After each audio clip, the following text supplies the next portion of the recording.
दोस्तों, क्या आप भी जब कॉल रिसीव करते हो और इंग्लिश में बात करने की कोशिश करते हो, आपका कॉन्फिडेंस डाउन हो जाता है, आपका कॉन्फिडेंस चला जाता है, वर्ड्स आते हैं लेकिन माइंड ब्लैंक हो जाता है। तो आज के इस वीडियो में मैं आपको सिखाऊंगा real life telephonic English conversation जो लोग एक्चुअली डेली कॉल्स पे यूज़ करते हैं, ना कि बुकिश इंग्लिश। अगर आप भी जॉब, ऑफिस, कस्टमर केयर या पर्सनल कॉल्स इंग्लिश में कॉन्फिडेंटली करना चाहते हैं तो इस वीडियो को एंड तक जरूर देखना। और हाँ, अगर आप प्रैक्टिकल स्पोकन इंग्लिश सीखना चाहते हो तो इस चैनल को सब्सक्राइब करके वीडियो को लाइक करके एक प्यारा सा कमेंट जरूर कर दीजिएगा, क्योंकि इस चैनल पे सिर्फ इंग्लिश नहीं सिखाई जाती बल्कि आपको यूज़ करना भी सिखाया जाता है। So without wasting your time I am going to start this video. तो चलिए थोड़ी सी इसकी हिस्ट्री भी समझ लेते हैं। The person who invented phone was Martin Cooper and the wife was hello. जो व्यक्ति मोबाइल का आविष्कार किया उनका नाम था मार्टिन कूपर और उनकी जो पत्नी थी उनका नाम था हेलो, जिसका हम यूज़ ग्रीटिंग के लिए भी करते हैं, जिसका मतलब होता है नमस्ते। लेकिन इसका एक और मतलब होता है, उसका मतलब होता है सुनिए और बोलिए। अब सुनिए कब मतलब होता है और बोलिए का मतलब कब होता है, चलिए मैं आपको बताता हूँ। जैसे आपने किसी को कॉल किया और आपने पहले बोला हेलो, इट मीन्स सुनिए, और व्यक्ति उधर से जब बोल रहा है हेलो इट मीन्स बोलिए। आई होप आप लोग अब समझ गए होंगे। So guys, now I have 3 sentences. Who are you, who is this and who is there. What are the differences between these 3 sentences? चलिए मैं आपको बताता हूँ। इन सब का मतलब होता है आप कौन हैं, लेकिन इनके बीच का डिफरेंस क्या है, कैसे हम इनका यूज़ कर सकते हैं। तो चलिए मैं आपको बताता हूँ प्रैक्टिकल यूज से। फॉर एग्जाम्पल, अगर कोई व्यक्ति यहाँ पे फिजिकली प्रेजेंट है, आप उसे नहीं जानते तो आप बोलेंगे हु आर यू, आप कौन हैं। Sorry I don't know you, माफ़ कीजिए मैं आपको नहीं जानता। तो इस तरीके से कोई व्यक्ति फिजिकली प्रेजेंट हो और उससे आप नहीं जानते हैं लेकिन उसे देख सकते हैं तो आप बोलेंगे हु आर यू, आप कौन है, इस तरीके से आप पूछेंगे। लेकिन क्या अगर कोई व्यक्ति फिजिकली प्रेजेंट हो लेकिन वो दिखाई ना दे तो अब आप बोलेंगे who is there. For example, आप इस कमरे में हैं, किसी कमरे में बैठे हुए हैं और बाहर से कोई दरवाज़ा नॉक कर रहा है तो आप बोलेंगे who is there, who is there, कौन है। तो वो व्यक्ति बोलेगा आई एम योर फ्रेंड, मैं आपका दोस्त हूँ, अगर वो आपका दोस्त है तो इस तरीके से वो रिप्लाई देगा। अगर कोई थर्ड व्यक्ति रिप्लाई दे रहा तो बोलेगा sir there is your friend, आपका दोस्त है, इस तरीके से रिप्लाई देगा। अब देखिए वो दरवाज़ा नॉक कर रहा था, आप उसे देख नहीं सकते बट वो फिजिकली प्रेजेंट तो है व्यक्ति, तो यहाँ पे बोलेंगे हु इज़ देयर। अब ऐसे ही हु इज़ दिस का यूज़ कब करते हैं, हु इज़ दिस का यूज़ करते हैं हम अपने टेलीफोनिक कन्वर्सेशन में, जो आज हम सीख रहे हैं। तो जब भी आप किसी को कॉल रिसीव करें और आपको बोलना हो कि आप कौन हैं तो आप ऐसे नहीं पूछेंगे कि who are you, that will be wrong. आप बोलेंगे who is this, who is this, आप कौन हैं। तो कॉल पे आप कभी भी who are you, who is there नहीं बोलेंगे, आप बोलेंगे हु इज़ दिस, कौन है। तो चलिए अब कुछ और भी सीखते हैं। तो दोस्तों, हम जब भी किसी को कॉल करते हैं तो सबसे पहले हम क्या करते हैं, ग्रीट करते हैं, जिसमें हम बोलते हैं हेलो। आप हेलो के जगह पे चाहें तो good morning, good afternoon, good evening, according to the time आप यूज़ कर सकते हैं। लेकिन अगर आपको किसी को कॉल करना है तो आप पहले सेंटेंस क्या बोलेंगे, आप बोलेंगे hello, is this Ali speaking, क्या मेरी बात अली से हो रही है। अब देखिए वो व्यक्ति अगर अली बोल रहा है तो कैसे बोलेगा, yes this is Ali speaking and who is this, मैं अली बोल रहा हूँ लेकिन आप कौन बोल रहे हैं, अब वो भी तो कंफर्म करेगा। तो क्या बोलेगा, एंड हु इज़ दिस, आप कौन हैं। अब यहाँ से मैं बोलूँगा वेल दिस इज़ खली स्पीकिंग, मैं खली बोला हूँ। अब वो व्यक्ति अगर आपको पहचानता है तो बोलेगा ओह यस। अब देखिए वो रिएक्शन कुछ खुशी वाली देगा, कुछ सरप्राइज, कुछ हैप्पीनेस वाला एक्सप्रेशन देगा, तो ऐसे बोलेगा ओह यस। अब वहाँ पे सबसे पहले आप पूछेंगे क्या ये बात करने का सही समय है, ये हमें जरूर पूछ लेना चाहिए। नहीं कि कभी भी कुछ भी शुरू हो जाए, बस आपने कॉल किया और शुरू हो गए, पूछे भी नहीं कि क्या फ्री है नहीं है, ऐसा नहीं करना चाहिए। कभी भी हमें कन्फर्मेशन लेनी चाहिए कि क्या ये बात करने का सही समय है। तो आप कैसे इंग्लिश में बोलेंगे, सबसे पहले आप पूछेंगे is this right time to have words with you, क्या ये आपसे बात करने का सही समय है। कैसे बोलेंगे, is this right time to have words with you. तो इस तरीके से आप पूछेंगे। अगर वो व्यक्ति फ्री है तो क्या बोलेगा, यस गो हेड, हाँ बिल्कुल आप आगे बढ़िए। या तो बोल सकता है फील फ्री, फील फ्री, या तो थर्ड वर्ड यूज कर सकता है बाय ऑल मीन्स, जी जरूर। तो इस तरीके से वो व्यक्ति रिप्लाई करेगा अगर वो फ्री होगा तो। लेकिन क्या अगर वो फ्री नहीं है, अगर वो बिजी है तो बोलेगा sorry I am pressed of time, माफ़ कीजिए मुझे समय की कमी है, मेरे पास समय नहीं है, I am pressed of time. Isn't any urgent, कोई अर्जेंट तो नहीं है। अब थोड़ा सा कंफर्म जरूर कर लेना चाहिए कि कोई इमरजेंसी तो नहीं है, कोई अर्जेंट तो नहीं है। तो आप बोलेंगे इजंट देयर एनी अर्जेंट, कोई अर्जेंट तो नहीं है। तो इस तरीके से आप कंफर्म कर लेंगे। लेकिन दोस्तों यहाँ एक बात ध्यान दीजिएगा, अगर वो नंबर सेव है, उस व्यक्ति को आप जानते हैं, तब आप पूछेंगे नहीं। इतना कॉमन सेंस होना चाहिए, क्योंकि ऐसा नहीं कि आप अपने फादर को कॉल किए और बोलें is this my father speaking, क्या मेरे पिता बोल रहे हैं, तब तो बोलेंगे हाँ घर तू आ, तू घर आ। तो इस तरीके से ध्यान दीजिएगा, कभी भी ऐसे मत पूछिएगा कि अगर किसी का नंबर सेव हो, उस व्यक्ति की आवाज़ को आप पहचान रहे कि हाँ वही व्यक्ति बोल रहा है, तो तब भी पूछने की जरूरत नहीं है। तब तो आप सीधा ग्रीट करके उनका हेल्थ पूछिए कि आप कैसे हैं, क्या कर रहे हैं, आप आगे बढ़ जाएंगे। बट कभी पूछिएगा मत अगर नंबर सेव हो तो, अगर आप उस व्यक्ति को पहचान गए हैं। लेकिन अगर हाँ आवाज़ बदली बदली से लग रही है, नंबर सेव है लेकिन लग नहीं रहा कि वो व्यक्ति बोला है, तब आप पूछ सकते हैं। चलिए थोड़ा सा आगे बढ़ते हैं। दोस्तों कई बार होता है कि हम किसी का नंबर सेव करते हैं, उनको कॉल करते हैं, लेकिन कॉल वो नहीं रिसीव करते हैं, बल्कि कोई और व्यक्ति रिसीव करता है। तो इस कंडीशन में आप कैसे बोलेंगे कि मुझे उनसे बात करनी है। जैसे कि सपोज आप मुझसे बात करना चाहते हैं, आपने मुझे कॉल किया, लेकिन कॉल मैं नहीं रिसीव किया, रिसेप्शन पे बैठी मैम ने कोई रिसीव किया और उन्होंने कहा यस प्लीज़, तो आप क्या बोलेंगे, ma'am could you please let me have words with mister Mandeep sir, क्या आप मेरी बात मिस्टर मनदीप सर से करवा सकती हैं। या तो आप बोल सकते हैं can you let me have words with mister Mandeep sir, क्या आप मेरी बात मनदीप सर से करवा सकती हैं।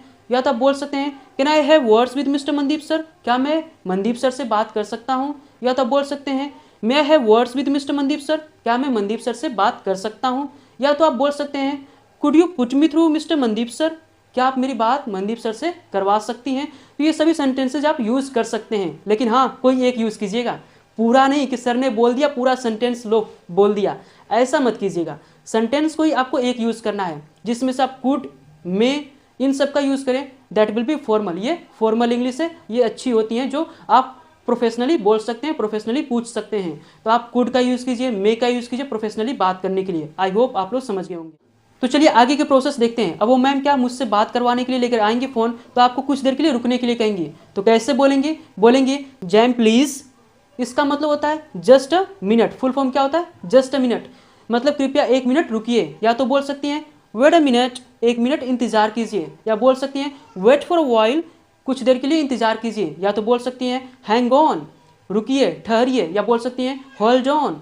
या तो क्या बोल सकती हैं getting back to you shortly, getting back to you shortly. या बोल सकती हैं be right over there, be right over there. इन सब का मतलब होता है कुछ देर रुकिए, कुछ देर इंतजार कीजिए, ठहरिए, एक मिनट रुकिए। इन सब का मतलब यही होता है। आई होप आप लोग समझ गए होंगे।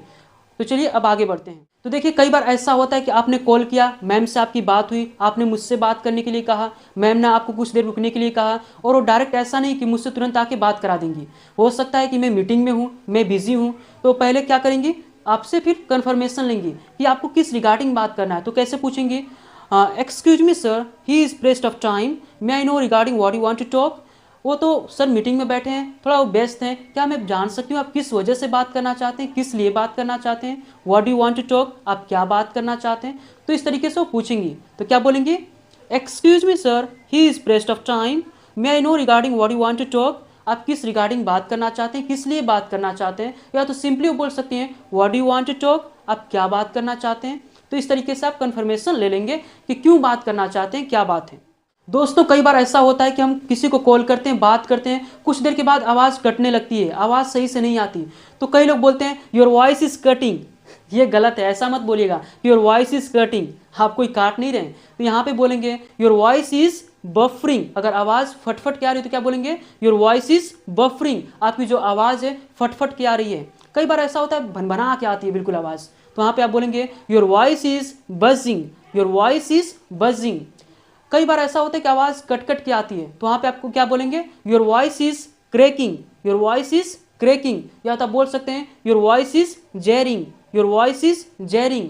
या आप बोल सकते हैं your voice is breaking up, your voice is breaking up. इन सब का मतलब होता है आपकी आवाज़ कट कट के आ रही है।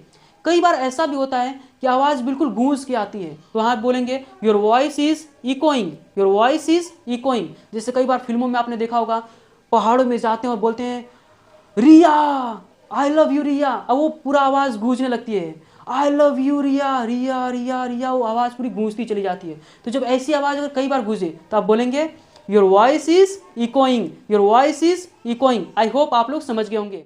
तो दोस्तों ऐसे कंडीशन में क्या होता है, जब हम पूछते हैं कि क्या आप मुझे सुन सकते हैं, क्या मेरी आवाज़ आ रही है, तो कई लोग क्या करते हैं वहाँ पे ऐसे पूछते हैं इज़ माई वॉइस कमिंग। ये गलत होगा, ऐसे मत बोलिएगा। यहाँ पे आप बोलेंगे am I audible, am I audible, क्या आप मुझे सुन सकते हैं? या तो दूसरे तरीके से आप बोल सकते हैं can you hear me, can you hear me, क्या आप मुझे सुन सकते हैं? तो इस तरीके से आप पूछ सकते हैं। अब सामने वाला व्यक्ति जो आपसे बात कर रहा है, अगर उसे आपकी आवाज़ सुनाई दे रही है तो कैसे रिप्लाई देगा? वो बोलेगा yes sir you are audible, आप सुनाई, आपकी आवाज़ आ रही है, मैं आपको सुन सकता हूँ। तो बोलेगा yes sir you are audible, आप ऑडिबल हैं, आपकी आवाज़ आ रही है। या तो बोल सकता है yes sir I can hear you, मैं आपको सुन सकता हूँ, आई कैन हियर यू। या तो नहीं आवाज़ आ रही है तो क्या बोलेगा? Sorry sir I can't hear you, मैं आपको नहीं सुन सकता। यू आर नॉट ऑडिबल, आपको मैं नहीं सुन सकता। तो बोलेगा speak up sir, speak up, speak up, मतलब थोड़ा तेज बोलिए, आपकी आवाज़ नहीं आ रही है, योर वॉइस इज ब्रेकिंग, आपकी आवाज़ कट रही है। तो इस तरीके से बोल सकता है। लेकिन हाँ, एक और एडवांस वर्ड है, एक एडवांस सेंटेंस है जो मुझे बहुत ही ज़्यादा पसंद आता है, वो है am I there, am I there. इसका भी मतलब क्या होता है? क्या आप मुझे सुन सकते हैं, क्या मेरी आवाज़ आ रही है? तो ये सेंटेंसेस का आप यूज़ कर सकते हैं अगर आपको पूछना हो कि क्या आप मुझे सुन सकते हैं, मैं आपको नहीं सुन सकता, तो इस तरीके से आप रिप्लाई दे सकते हैं। आई होप आप लोग समझ गए होंगे। तो चलिए दोस्तों, मैं आपको बताता हूं कि आप जब फ़ोन रखेंगे तो किस तरीके से किन किन सेंटेंसेस का यूज़ करना आपको चाहिए, कैसे आपको प्रोफेशनलिज्म से बात करना चाहिए। चलिए मैं आपको बताता हूं। ऐसा नहीं कि आपने बात किया और ले तेरी धड़ाक दे फ़ोन रख दिया, ये गलत होता है। सबसे पहले मैं आपको बताता हूँ किन किन सेंटेंसेस का आप यूज़ कर सकते हैं। तो सबसे पहले आप बोलेंगे if you don't mind may be have words later on, अगर आप बुरा ना माने तो हम क्या बाद में बात कर सकते हैं। In fact I am having to cook food right now, मुझे खाना बनाना पड़ रहा है असल में राइट इस समय। Let's hang up the call, चलिए फ़ोन रखते हैं। तो इस तरीके से आप बहुत ही पोलाइटली और प्रोफेशनलिज्म से आप फ़ोन किसी का डिस्कनेक्ट कर सकते हैं, किसी का फ़ोन रख सकते हैं। अब ऐसा नहीं कि तुरंत फ़ोन काट दिए, गलत होगा, दैट विल बी रॉन्ग। अब चलिए कुछ वर्ड्स सीखते हैं, कुछ ऐसे रिलेटेड वोकैब सीखते हैं जो कि टेलीफोनिक कन्वर्सेशन में बहुत ही ज़्यादा यूज़ की जाती है। तो चलिए दोस्तों, मैं आपको बता देता हूँ टेलीफोनिक कन्वर्सेशन में जितने भी वोकैब्स यूज़ होते हैं, कोई भी वोकैब्स मैं आज की इस वीडियो में नहीं छोड़ूंगा जो कि टेलीफोनिक कन्वर्सेशन में यूज़ होते हैं। आपके वो सभी वोकैब्स दे दूंगा जो कि बहुत ही इंपॉर्टेंट है टेलीफोनिक कन्वर्सेशन में बात करने के लिए। तो चलिए मैं आपको बताता हूँ। मेक अ कॉल, इसका मतलब होता है कॉल करना, और इसी तरह होता है phone up, ring up, call up, इन सब का मतलब होता है फ़ोन करना, किसी को कॉल करना। जैसे आपने अपनी गर्लफ्रेंड को वादा किया कि बाबू मैं आज रात आपको कॉल करूंगा, तो आप कैसे बोलेंगे? बाबू I will make you a call tonight, मैं आज रात को बाबू आपको कॉल करूंगा। या तो आप ऐसे बोल सकते हैं बाबू I will call you up tonight, मैं आज आपको कॉल करूंगा। या तो आप बोल सकते हैं बाबू I will phone you up tonight, मैं आज आपको रात को कॉल करूंगा। बाबू I will ring you up tonight, बाबू मैं आज आपको रात को कॉल करूंगा। तो इस तरीके से आप बोल सकते हैं। By the way it's a fun. इसी तरह होता है गिव अ रिंग और गिव अ कॉल, इसका भी मतलब होता है कॉल करना, लेकिन तब जब आप किसी को वादा करके कॉल करते हैं। मैं आपसे वादा करता हूं आज रात को मैं आपको कॉल करूंगा। I promise I will give you a call tonight, I promise I will ring you a call tonight, मैं आज आपको कॉल करूंगा। तो इस तरीके से हम यूज़ करते हैं गिव अ कॉल और गिव अ रिंग। इसका मतलब होता है किसी को वादा करके कॉल करना। तो हमारे पास जो वर्ड है वो है get a call, receive the call, respond the call, pick up the call. इन सब का मतलब होता है कॉल रिसीव करना, फ़ोन उठाना। चलिए इनके बीच का जो डिफरेंस है वो भी मैं बता देता हूँ। गेट अ कॉल का मतलब होता है कॉल उठाना, कॉल रिसीव करना, लेकिन किसी इन्फॉर्मेशन के रिगार्डिंग। जब आपको कोई इन्फॉर्मेशन के रिगार्डिंग कोई कॉल आती है और आप उसे रिसीव करते हैं तो उसे आप बोलते हैं get a call. For example I got a call yesterday, कल मुझे एक कॉल मिली, मुझे एक कॉल आई जो मैंने रिसीव की। It was regarding my interview, ये मेरे इंटरव्यू के रिगार्डिंग थी। I got a call yesterday, it was regarding my interview, मैंने कल एक फ़ोन उठाया और मेरे इंटरव्यू की रिकॉर्डिंग था। तो इस तरीके से आप बोल सकते हैं। अब देखिए receive the call, respond the call, pick up the call, इन सब का मतलब होता है कॉल उठाना, कॉल रिसीव करना, सेम मीनिंग। जब आप कोई भी कॉल रिसीव करते हैं, कोई भी फ़ोन उठाते हैं, इन सब का मतलब होता है receive the call, pick up the call और respond the call. I hope आप लोगों को मजा आ रहा होगा। चलिए आगे बढ़ते हैं। तो दोस्तों अब हमारे पास जो वर्ड है वो है कॉल बैक। कॉल बैक का मतलब होता है वापस कॉल करना। फॉर एग्जाम्पल अगर मैं क्लास ले रहा हूँ, उस वक्त मेरी माँ ने मुझे कॉल किया, तो मैं क्या करता हूँ, कॉल को रिसीव करता हूँ और उसके बाद बोलता हूँ mom I am taking class right now, I will call you back, मैं इस वक्त क्लास ले रहा हूँ, मैं आपको वापस कॉल करूँगा। तो इस तरीके से आप यूज़ कर सकते हैं। वैसे भी क्लास के दौरान मैं किसी का कॉल रिसीव नहीं करता, लेकिन मेरी माँ का है तो मैं इग्नोर भी नहीं करता। कॉल लेटर, कॉल लेटर का मतलब होता है बाद में कॉल करना। फॉर एग्जाम्पल अगर मैं मीटिंग में हूँ, उस वक्त मेरे दोस्त ने मुझे कॉल किया, तो मैं क्या बोलूँगा, sorry I am pressed of time, I will call you later, माफ़ करना, मेरे पास समय नहीं है, मैं आपको बाद में कॉल करूंगा। तो इस तरीके से आप इसका यूज़ कर सकते हैं। अब जो हमारे पास वर्ड है वो है slam the phone down. Slam the phone down का मतलब होता है गुस्से में फ़ोन रख देना। जब आप कभी गुस्से में फ़ोन रख देते हैं बिना बताए तो उससे बोलते हैं slam the phone down. For example, I slam the phone down because you was talking nonsense. मैंने गुस्से में फ़ोन रख दिया क्योंकि वह बस नॉनसेंस बातें कर रहा था, बकवास बातें कर रहा था। I slammed the phone down because you was talking nonsense. इसी तरह होता है रिंग ऑफ। रिंग ऑफ का मतलब होता है फ़ोन रख देना, तो इसे हम बोलते हैं रिंग ऑफ। फॉर एग्जाम्पल, अगर आप अपनी गर्लफ्रेंड से बात कर रहे हो तो आप बोल सकते हो बाबू my father is about to come so now I am going to ring off. मेरे पिता अब आने ही वाले हैं इसलिए मैं फ़ोन रखने जा रहा हूँ। तो इस तरीके से आप यूज़ कर सकते हैं। नेक्स्ट वर्ड है हमारा हैंग ऑफ। हैंग ऑफ का मतलब होता है फ़ोन को अपने से कुछ देर के लिए दूर रख देना, तो उसे हम बोलते हैं हैंग ऑफ।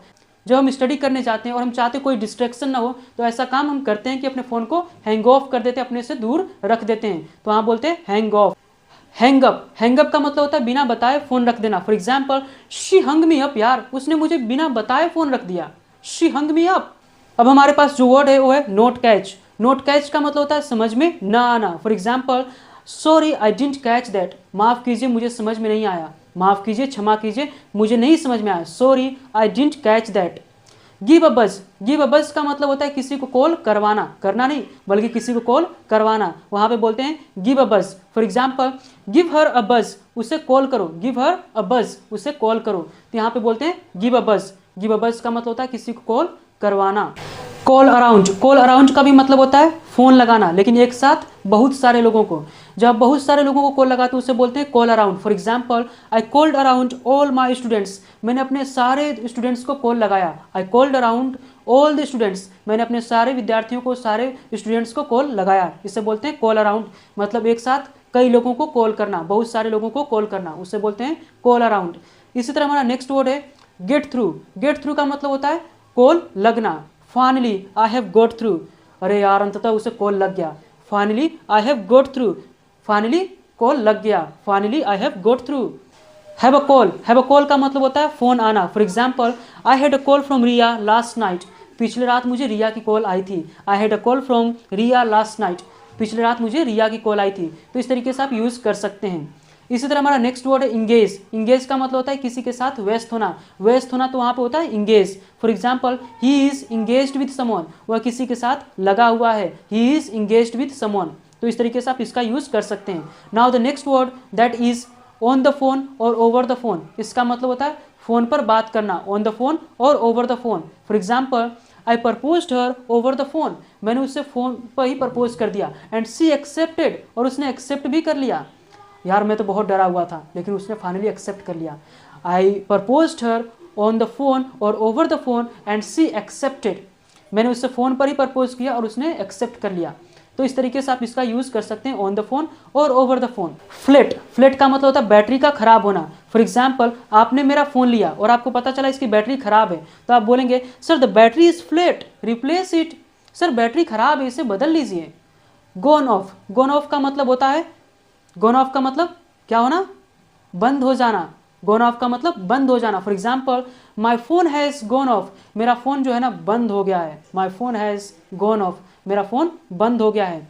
इसी तरह हमारा नेक्स्ट वोकैब है put on silent mode. Put on silent mode का मतलब होता है फ़ोन को साइलेंट मोड में रखना। For example, put your phone on silent mode. अपने फ़ोन को साइलेंट मोड पर रख दो, मैं कोई डिस्ट्रैक्शन नहीं चाहता। हम चाहते हैं कि बस हम दोनों साथ में बैठे हैं तो हमें कोई डिस्टर्ब ना करे। So put your phone on silent mode. Unreachable का मतलब होता है पहुंच से बाहर होना। The person you are calling is unreachable. जिस व्यक्ति को आप कॉल कर रहे हैं वो पहुंच से बाहर हैं। इसी तरह एक सेंटेंस आपने बहुत ज़्यादा सुना होगा, वो है the person you are calling is speaking to someone else. जिस व्यक्ति को आप कॉल कर रहे हैं वो किसी और व्यक्ति से बात कर रहा है। ऐसे ही मैं एक रील देख रहा था और रात के 3 बजे उसका बॉयफ्रेंड अपनी गर्लफ्रेंड को कॉल करता है, और वो कॉल जब करता है तो क्या आता है, the person you are calling is speaking to someone else, और वो फिर गाना चलता है ठुकरा के मेरा प्यार। So this is a fun. So now put through. Put through का मतलब होता है बात करवाना। जब आप किसी को बात करवाने के लिए कहते हैं पुट थ्रू, जैसे मैंने आपको सेंटेंस में बताया, could you put me through mister Mandeep sir. क्या आप मेरी बात मनदीप सर से करवा सकती हैं। तो इस तरीके से आप इसका यूज़ कर सकते हैं। अगर आप यहाँ तक वीडियो देख रहे हैं इसका मतलब कि आप सीरियसली अपनी इंग्लिश को इम्प्रूव करना चाहते हैं। तो इसलिए मैं आपको कह रहा हूँ कि अगर आपको ये वीडियो अच्छी लगी हो तो please like, comment, share and subscribe जरूर करें, क्योंकि दोस्त यहाँ इंग्लिश मोटिवेशन के लिए नहीं सिखाई जाती बल्कि रियल लाइफ यूसेज के लिए सिखाई जाती है।